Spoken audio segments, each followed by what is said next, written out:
Sur la côte basque, dans la ville de San Sebastián, se dresse une œuvre publique hors du commun, le Peine del Viento.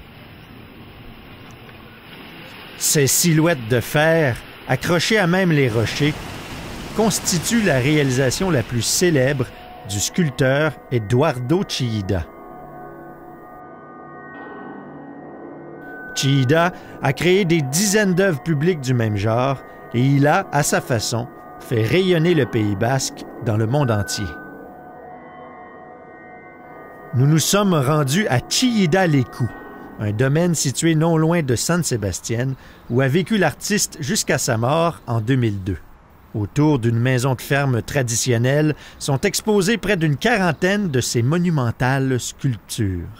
Nous avons été reçus par son fils, Luis Chillida, qui a accepté de nous parler de l'œuvre de son père. El hierro fue un encuentro casual y afortunado. Casual en el sentido que cuando volvió de París el año 51 a establecerse aquí en la zona de San Sebastián, que era donde vivía su familia, una tía suya le prestó una casa en Hernani, el pueblo que está aquí al lado, y cuando fue a esta casa de Hernani, él estaba en un momento en el que él había escrito en el tren volviendo una frase que es muy bonita, decía: tengo las manos de ayer, me faltan las de mañana. Tuvo la gran suerte de que enfrente de la casa donde él vivía estaba la forja del pueblo, de Manuel Illarramendi, que era el forjador de Hernani. Y entonces se pasó a la acera de enfrente a hablar con este hombre para aprender cómo se trabajaba ese material, cómo se podía hacer.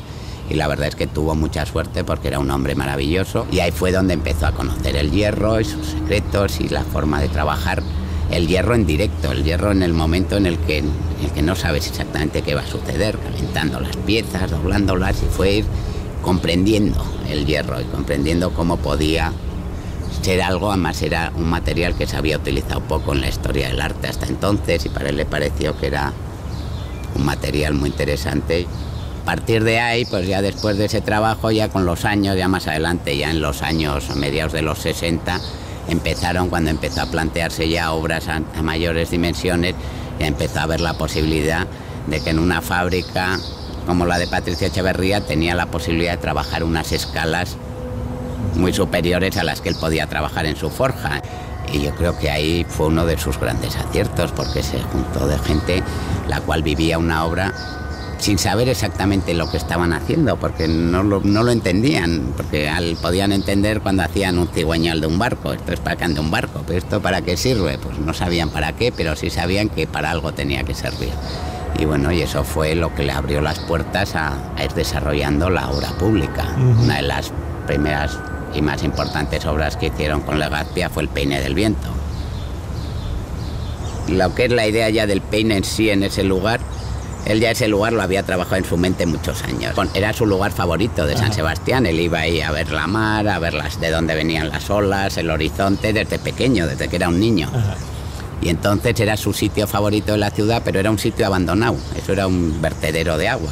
Ahí no había nada, había unas rocas, había un sitio que siempre lo rompía el mar. Y entonces el año 66, 67, le vino unas personas de San Sebastián. Entonces le propusieron que por qué no hacían una gran exposición de su obra en San Sebastián para que la gente de su ciudad supiese lo que hacía. Y mi padre le dijo: te lo agradezco muchísimo, dice, que te acuerdes de mí, que pienses en esta exposición, pero le dijo: pero a mí en mi ciudad me gustaría hacer algo que se quedase para siempre en mi ciudad. Dice: yo tengo en mi cabeza desde hace años este lugar, que entonces se llamaba el Paseo del Tenis, que lo he estado pensando, le he dado muchas vueltas, y ahí yo creo que se podría hacer una obra maravillosa que quedase en mi ciudad para siempre. Y entonces esta serie de personas empezaron a trabajar el proyecto, a hablar con los políticos, con los tal, con Costa, y empezaron a trabajar la idea el año 67, 68, y ya 10 años después concluyó con lo que ya se pudo hacer el peine, pero fue, como quien dice, una iniciativa popular, y hoy en día es algo que forma parte de la ciudad, que es lo que él pretendía desde un primer momento.